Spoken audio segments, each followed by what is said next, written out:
Sing tenang Mas Assalamualaikum warahmatullahi wabarakatuh. Perkenalkan, nama saya Denny Malik, lokal MPI 5B, NIM 2032137. Mata kuliah Etika Manajemen dengan dosen pengampu yaitu Yuliana Apipa, MPD. Baiklah, di sini saya akan mereview buku tentang Etika Manajemen Perspektif Islam, yang mana untuk nama pengarang bukunya yaitu Dr. Rahmat Hidayat MA dan Dr. Muhammad Rifai, MPD. Bagian A itu tentang definisi manajemen dan etika manajemen.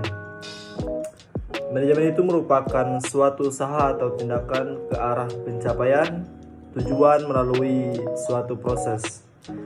Manajemen merupakan suatu sistem kerja yang sama dengan pembagian peran yang jelas, dan manajemen melibatkan secara optimal kontribusi orang-orang, dana fisik, dan sumber-sumber lainnya secara efektif dan efisien. Selanjutnya, etika manajemen memiliki arti penting atau refleksi tentang moralitas dari manajemen. Selanjutnya, bagian B yaitu tujuan dan fungsi etika manajemen. Yang pertama itu untuk mendapatkan konsep yang sama mengenai penelitian baik dan buruknya perilaku atau tindakan organisasi dari ruang dan waktu tertentu. Yang kedua, mengarahkan perkembangan organisasi menuju suasana yang harmonis. Yang ketiga, mengajak orang bersikap kritis dan rasional dalam mengambil keputusan secara otonom. Yang keempat, saran yang memberi orientasi pada hidup manusia. Yang kelima, untuk memiliki keadaan sikap, untuk memiliki kesendirian dan tanggung jawab terhadap hidup. Selanjutnya, yang keenam itu mengantar manusia pada bagian menjadi yang terbaik. Yang ketujuh, sebagai norma yang dianggap berlaku, diselidiki apakah dasar suatu norma itu dan apakah dasar itu membenarkan ketaatan yang dituntun oleh norma itu terhadap norma yang berlaku. Yang ke-8, etika mengajukan pertanyaan tentang legitimasi, artinya norma yang tidak dapat mempertahankan diri dari pertanyaan kritis dengan sendirinya akan kehilangan hak etikanya. Mempersoalkan pula hak setiap lembaga seperti orang tua, sekolah, negara, dan lain-lain. Yang ke-9, etika memberikan bekal kepada manusia untuk mengambil sikap yang rasional terhadap semua orang. Yang ke-10, etika menjadi alat pemikiran yang rasional dan tanggung jawab bagi seorang ahli dan bagi siapa saja yang tidak mau diombang-ambingkan oleh norma-norma yang ada.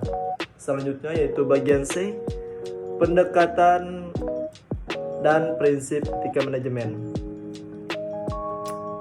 Ada beberapa pendekatan dan prinsip etika manajemen itu. Yang pertama, utilitarian approach atau pendekatan manfaat. Yang kedua, individual rights approach. Yang ketiga, justice approach. Terhadap 5 prinsip yang dijadikan titik tolak pedoman perilaku dalam menjalankan praktik bisnis, yaitu yang pertama, prinsip otonomi, yang kedua, prinsip kejujuran, yang ketiga, prinsip keadilan, dan yang keempat, prinsip saling menguntungkan.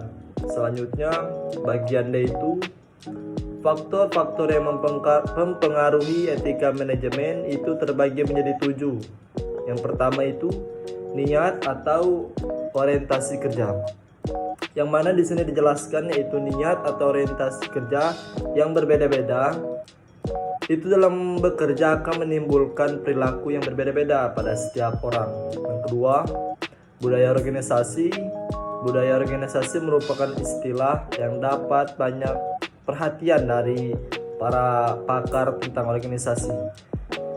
Yang ketiga yaitu motivasi kerja.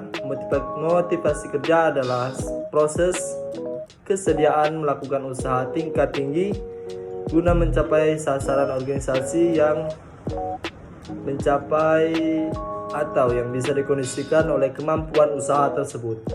Yang keempat, komitmen tugas.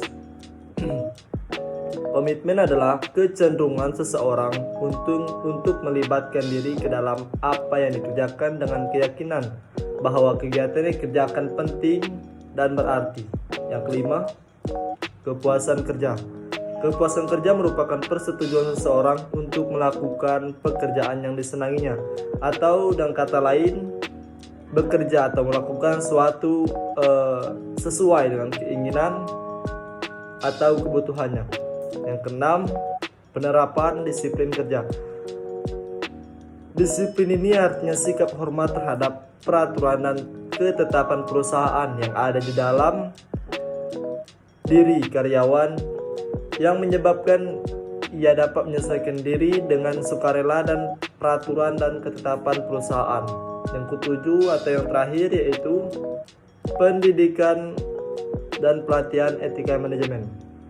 Maksud dari pendidikan dan pelatihan etika manajemen itu suatu kegiatan untuk meningkatkan pengetahuan umum seseorang, termasuk di dalam peningkatan penguasaan, teori, dan keterampilan memutuskan terhadap persoalan-persoalan yang menyangkut kegiatan mencapai tujuan. Baiklah, sekian video dari saya. Lebih kurangnya saya mohon maaf. Wabillahi taufiq wal hidayah. Wassalamualaikum warahmatullahi wabarakatuh.